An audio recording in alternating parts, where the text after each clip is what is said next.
bé la castanyada? Que bones les castanyes, eh? Amb una mica de sort em pots empassar una i no et mors ofegat. Cosa més espessa, per favor.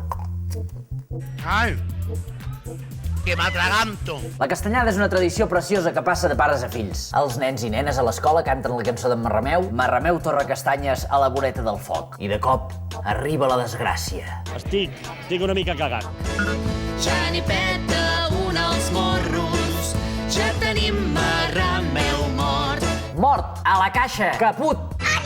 Una cançó infantil així per animar el canal i al segon 15 ja tenim un mort. Però la cançó continua. Marrameu i Marrameua s'embolica amb un llençol.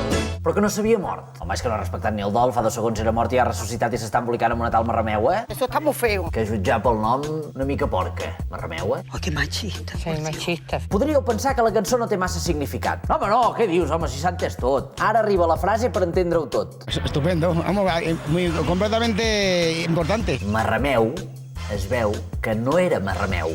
Feia veure que era un home i era una fulla de col. Ah, clar, ja ho agafo. Pots explicar una mica millor? Un tio que es feia passar per un home, però realment era una fulla de col. Aquí el problema el té la noia que s'ha embolicat amb ell, que molt bé de la vista no deu estar. T'estimo, Marrameu. Però com voleu que la canalla entengui alguna cosa si no ho entén ni el que ho ha escrit? Un tio que es mor per culpa d'una castanya, ressuscita, s'embolica amb una tia i llavors no era un tio, era una fulla de col? Per què estem jugant? En Chile esto se prohibió hace 15 años. Tanta castanya, eh? Castanya, la que devia portar el tio quan va escriure la cançó. A veure si deixem una mica el whisky i pensem les coses abans d'escriure-les, que han de tenir significat. Ah, ja m'heu fet emprenyar.